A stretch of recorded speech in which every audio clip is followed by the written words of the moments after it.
Halo, selamat pagi dan kembali lagi dengan Audi di Autonet Max. Gua ada di Japan Mobility Show 2025 dan di tempat ini juga Mazda CX-5 generasi ketiga debut untuk publik.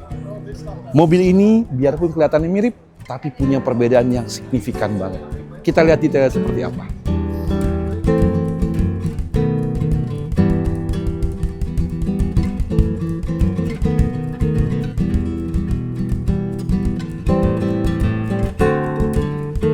Yang pertama kita bahas adalah bagian mukanya, karena dia sudah mengadopsi kodo desain yang terbaru.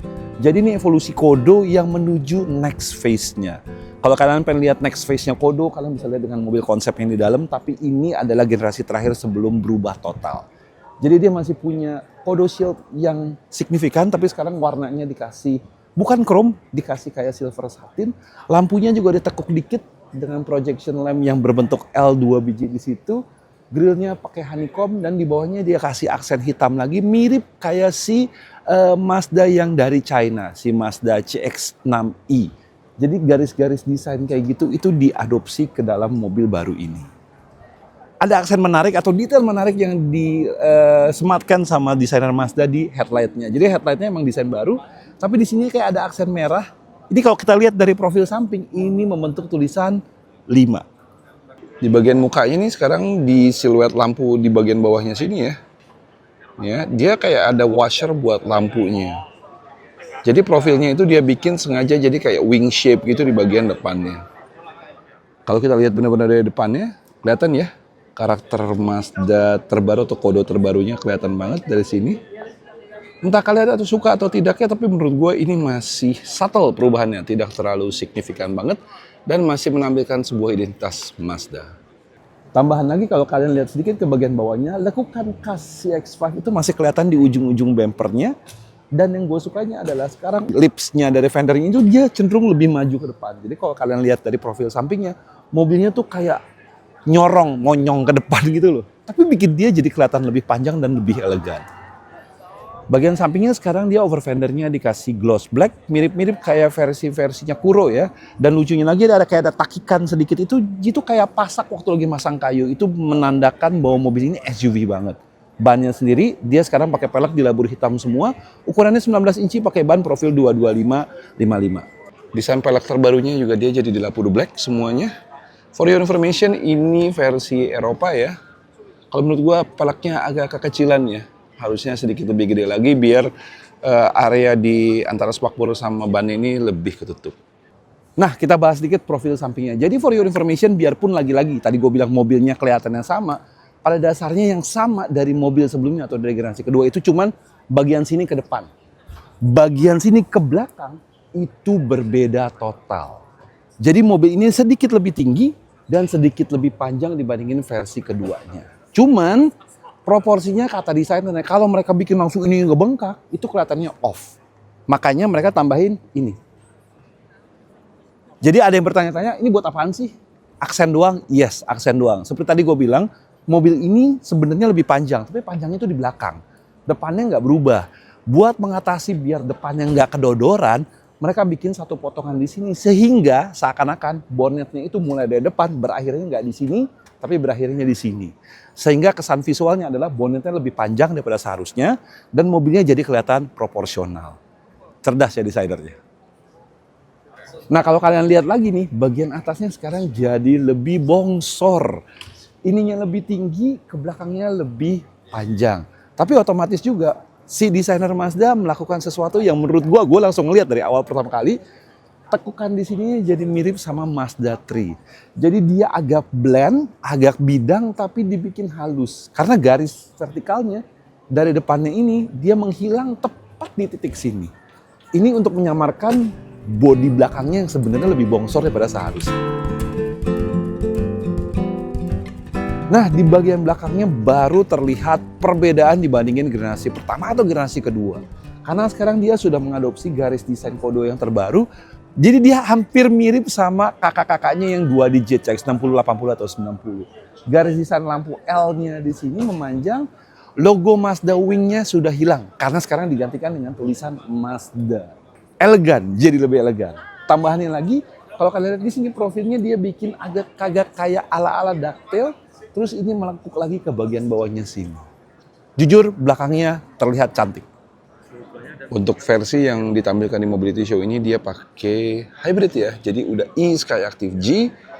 Nanti yang di versi Indonesia akan seperti apa kita akan lihat nanti. Sekarang kita lihat bagasinya seperti gimana. Tentu saja bukannya sudah elektrik.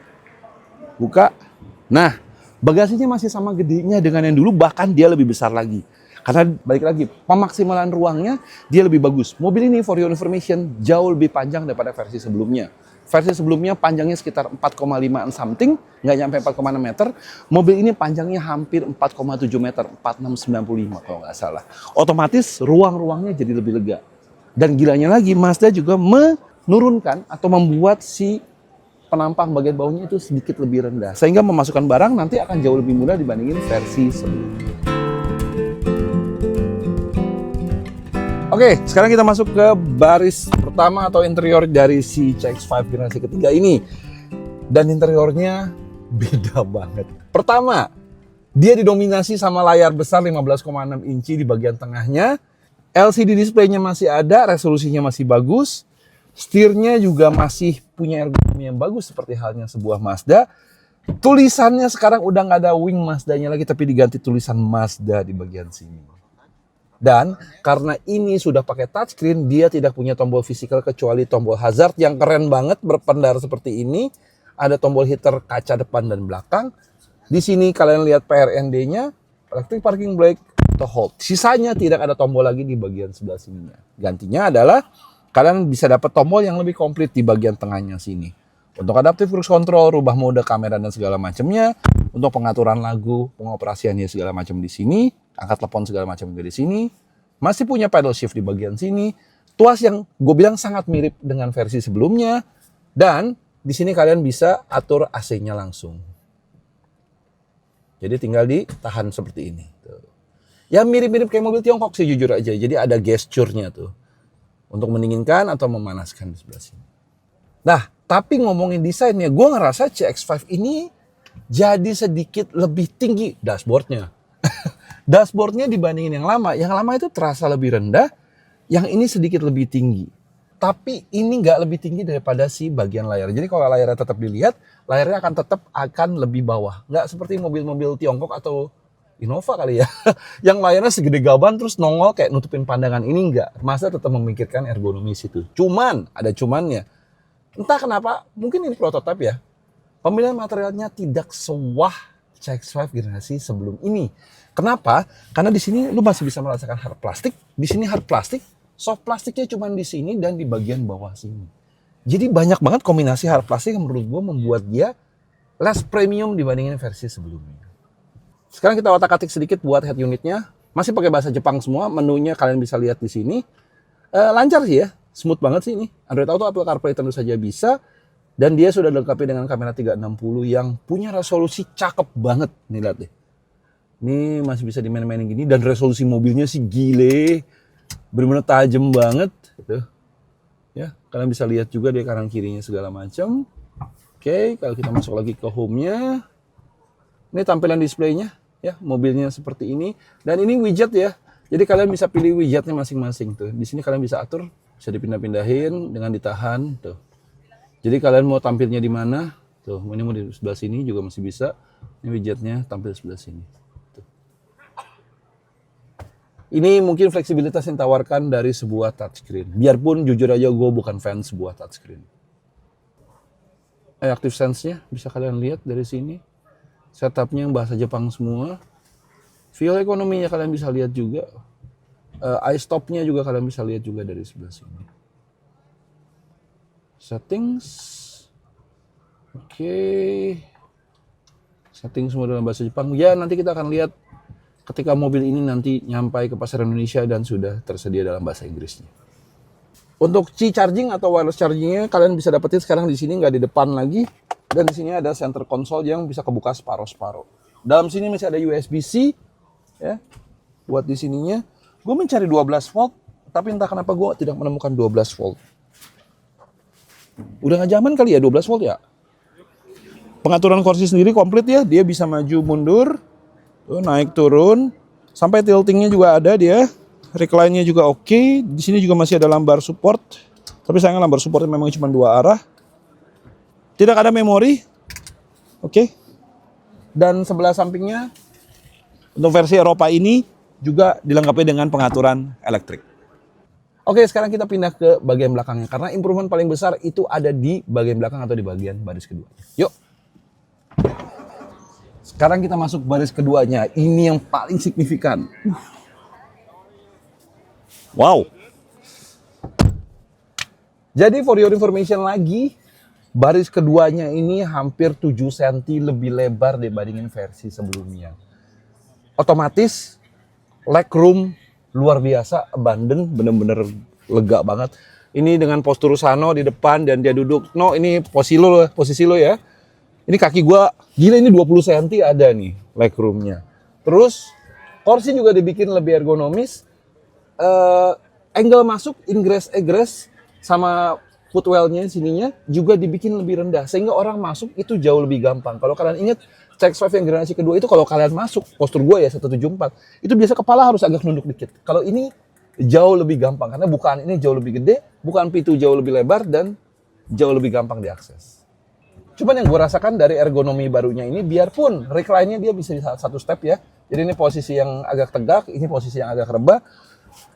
Support di sini berbeda dengan si CX-5 lama yang cenderung lebih naik sudut kursinya. Jadi kayak lebih bisa mensupport bagian paha, bagian bawah ini dengan lebih baik. Ini kalau untuk mensupport dengan baik, kaki kalian harus agak selonjor ke depan.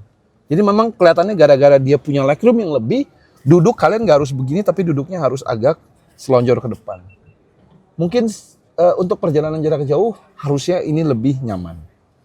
Untuk di versi Eropa ini juga fitur-fiturnya juga lumayan lengkap. Kalian bisa dapetin seat heater kanan kiri, USB-C 2 biji. Di sini juga masih ada armrest yang keker ya, nggak ngeplek-ngeplek.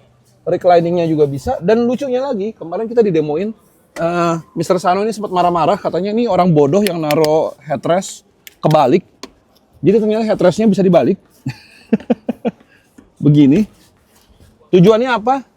Tujuannya ketika ini ya diflatin semua, kalian bisa tidur di sini. Kakinya bisa ngejulur. Karena di sininya ada panoramik, jadi kalian bisa ngelihat. Ya di sini bukan bintang, ini is hall punya langit-langit.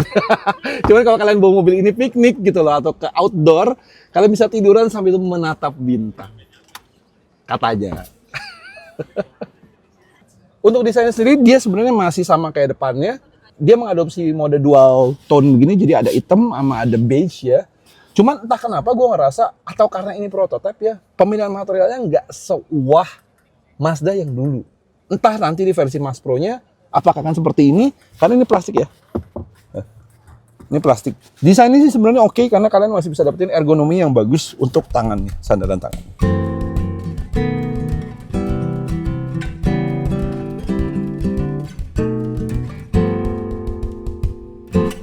Untuk mesin, versi yang kita lihat ini adalah versi Eropanya, dia pakai mesin 2500 cc mild hybrid ya untuk versi Eropanya. Tapi untuk versi Indonesianya kayaknya mungkin kita akan pakai mesin 2500 Skyactiv yang biasa. Nanti kita lihat ketika mobil ini nyampe di pasar Indonesia.